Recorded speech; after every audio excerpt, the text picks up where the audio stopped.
Benito Mussolini, जो पहले एक सोशलिस्ट जर्नलिस्ट थे, इटली में उस समय पावर में आए थे जब चारों तरफ पॉलिटिकल और इकोनॉमिक उथल-पुथल मची हुई थी। वर्ल्ड वॉर 1 के बाद इटली को ऐसा लग रहा था कि उसे टेरिटोरियल गेन्स में धोखा मिला है, जिसकी वजह से रिजेंटमेंट और इंस्टेबिलिटी बेअराज गई थी। मुसोलिनी ने इसी डिस्कंटेंट का फायदा उठाया और इटली को उसकी पुरानी ग्लोरी वापस दिलाने का वादा किया।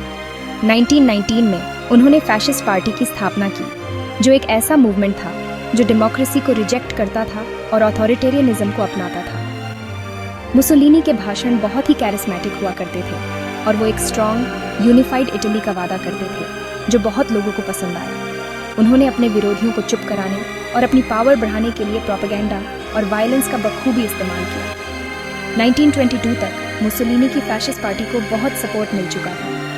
एक सिविल वॉर के डर से किंग विक्टर इमैनुअल III ने मुसोलिनी को प्राइम मिनिस्टर नियुक्त कर दिया। यहीं से मुसोलिनी की डिक्टेटरशिप की शुरुआत हुई और इटली एक फैशिस्ट स्टेट में बदल गया।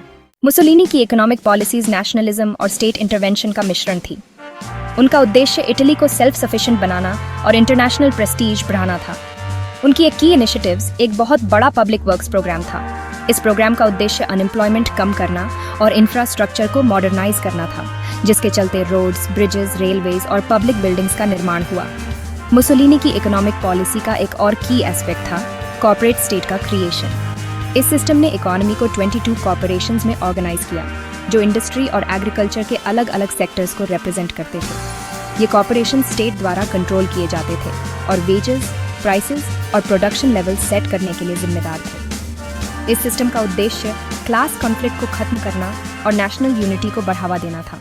मुसोलिनी समझते थे कि फैशिज्म के फ्यूचर को सिक्योर करने के लिए यंग माइंड्स को शेप देना कितना इम्पोर्टेंट है। उन्होंने बॉयज और गर्ल्स के लिए बालिला और जियोवानी इटालियाने जैसे यूथ ऑर्गेनाइजेशंस का एक बड़ा नेटवर्क एस्टैब्लिश किया। ये organisations physical training, military drills और पैट्रियोटिक इंडोक्ट्रिनेशन के जरिए फैशिस्ट आइडियोलॉजी को इंस्टिल करते थे। प्रोपेगेंडा ने फैशिस्ट मैसेज को फैलाने और मुसोलिनी के आसपास एक पर्सनालिटी कल्ट बनाने में बहुत इंपॉर्टेंट रोल प्ले किया। रेजिम ने मीडिया के सभी फॉर्म्स को कंट्रोल कर लिया, जिसमें न्यूज़पेपर्स, रेडियो और सिनेमा भी शामिल थे। मूवीज, रेडियो ब्रॉडकास्ट और पब्लिक इवेंट्स का यूज मुसोलिनी को ग्लोरीफाई करने, नेशनलिज्म को प्रमोट करने और स्टेट के एनिमीज को डिमोनाइज करने के लिए किया जाता था। मुसोलिनी एक ऐसी कल्चर क्रिएट करना चाहते थे जो इटालियन नेशनलिज्म और फैशिज्म की अचीवमेंट्स को सेलिब्रेट करे। उन्होंने नोवेसेंटो इटालियानो नाम के आर्ट स्टाइल को प्रमोट किया, जो क्लासिकल रोमन थीम्स को आइडियलाइज करता था और इटालियन पीपल को ग्लोरीफाई करता था। रेजिम ने फैशिस्ट इटली की पावर और एम्बिशन दिखाने के लिए ग्रैंड आर्किटेक्चरल प्रोजेक्ट्स जैसे कि रोम में फोरो इटालिको को भी कमीशन किया। एजुकेशन का यूज भी यंग माइंड्स को ढालने के टूल के रूप में किया गया। करिकुलम को रिवाइज करके नेशनलिज्म, मिलिटरिज्म और स्टेट के प्रति ओबीडियंस पर जोर दिया गया। हिस्ट्री बुक्स को फिर से लिखा गया ताकि इटली के पास्ट को ग्लोरीफाई किया जा सके और फैशिस्ट आइडियोलॉजी को जस्टिफाई किया जा सके। सेंसरशिप को सख्ती से लागू किया गया था और रेजिम के खिलाफ किसी भी तरह के डिसेंट या क्रिटिसिज्म को दबा दिया जाता था। मुसोलिनी की इकोनॉमिक पॉलिसीज के मिक्स्ड रिजल्ट्स मिले। पब्लिक वर्क प्रोग्राम्स ने बेरोजगारी कम की और इंफ्रास्ट्रक्चर में इंप्रूवमेंट की, जिससे नेशनल प्राइड को बढ़ावा मिला। हालांकि कॉर्पोरेट स्टेट ने कंपटीशन और इनोवेशन को दबा दिया। सेल्फ सफिशिएंसी और ऑटार्की पर फोकस करने से इनएफिशिएंसीज बढ़ी और इकोनॉमिक ग्रोथ में रुकावट आई। हालांकि इनिशियली मुसोलिनी की पॉलिसीज ने इटालियन इकोनॉमी में ऑर्डर और स्टेबिलिटी लाई, लेकिन अंततः वो अनसस्टेनेबल साबित हुई। मिलिट्री स्पेंडिंग और एक्सपेंशनिस्ट फॉरेन पॉलिसी पर जोर देने से इकोनॉमी पर बहुत ज्यादा बर्डन पड़ा। 1930 के दशक के अंत तक इटली को इकोनॉमिक स्टैग्नेशन और बढ़ती हुई इन्फ्लेशन का सामना करना पड़ रहा था, जिसने रेजिम के इकोनॉमिक सक्सेस के दावों को कमजोर कर दिया। सेक्शन 6, एक नियंत्रित समाज। फैशिज्म के तहत सामाजिक परिवर्तन। मुसोलिनी की पॉलिसीज का इटालियन सोसाइटी पर बहुत गहरा प्रभाव पड़ा। रेजिम ने ट्रेडिशनल जेंडर रोल्स को बढ़ावा दिया, जिसमें विमेन का रोल वाइफ्स और मदर्स के रूप में बताया गया। इटालियन पॉपुलेशन बढ़ाने के लिए विमेन को ज्यादा बच्चे पैदा करने के लिए इनकरेज किया गया। रेजिम ने जूस के खिलाफ भी डिस्क्रिमिनेटरी लॉज इंट्रोड्यूस किए, उनकी सिटीजनशिप छीन ली और उन्हें पब्लिक लाइफ से बाहर कर दिया। फैशिस्ट स्टेट ने कन्फॉर्मिटी और ओबीडियंस पर जोर दिया। इंडिविजुअल राइट्स को दबा दिया गया और डिसेंट का सामना कठोर दमन से किया गया।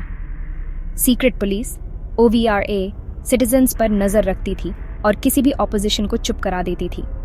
फियर और कंट्रोल के इस माहौल ने इंटेलेक्चुअल और आर्टिस्टिक फ्रीडम को दबा दिया, जिससे क्रिएटिविटी और क्रिटिकल थॉट में गिरावट आई। सेक्शन 7, फैशिज्म की विरासत, इटली के लिए मिले जुले नतीजे। इटली में मुसोलिनी की लेगेसी कॉम्प्लेक्स और कंटेस्टेड है। उनके सपोर्टर्स उन्हें टर्मोइल के वर्षों के बाद ऑर्डर और स्टेबिलिटी रिस्टोर करने का क्रेडिट देते हैं। वो पब्लिक वर्क्स प्रोग्राम, इंफ्रास्ट्रक्चर में इम्प्रूवमेंट्स और शुरुआती इकोनॉमिक गेन्स को उनकी सक्सेस के एविडेंस के रूप में पेश करते हैं। हालांकि मुसोलिनी की विरासत उनके ऑथोरिटेरियनिज्म, सिविल लिबर्टीज के सप्रेशन और नाजी जर्मनी के साथ उनके डिजास्ट्रस अलायंस से भी दागदार है। उनकी पॉलिसीज ने अंततः इटली को एक विनाशकारी युद्ध में धकेल दिया, जिसके परिणाम स्वरूप बहुत डिस्ट्रक्शन हुआ और लोगों की जान गई। फैशिस्ट रेजीम के ब्रूटल रिप्रेशन और ह्यूमन राइट अब्यूजेस ने इटालियन सोसाइटी पर एक गहरा घाव छोड़ा। सेक्शन 8, कंक्लूजन, पावर की कीमत। बेनितो मुसोलिनी की डोमेस्टिक पॉलिसीज एक दो धारी तलवार थी। जहां उन्होंने इंफ्रास्ट्रक्चर और नेशनल प्राइड जैसे एरियाज में कुछ शॉर्ट टर्म सक्सेसेस हासिल की, वहीं इटली पर उनका long term impact largely negative था।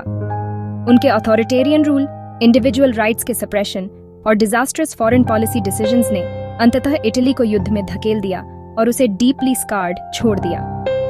मुसोलिनी की कहानी उन डेंजर्स के बारे में एक कॉशनरी टेल है जो सिक्योरिटी के इल्यूजन और कॉम्प्लेक्स प्रॉब्लम्स का इजी सॉल्यूशंस का वादा करने वाले कैरिस्मेटिक लीडर्स के सेडक्टिव अपील के लिए फ्रीडम को सैक्रिफाइस करने से होती है। Section 9, Bibliography, Bosworth, R.J.B. Mussolini's Italy, Life Under the Fascist Dictatorship, 1915 to 1945. London Penguin Books, 2006. Duggan, Christopher. The Force of Eloquence, A History of Propaganda in the 20th Century, New York or Books, 2015. Max Smith, Dennis, Mussolini, New York Vintage Books, 1983.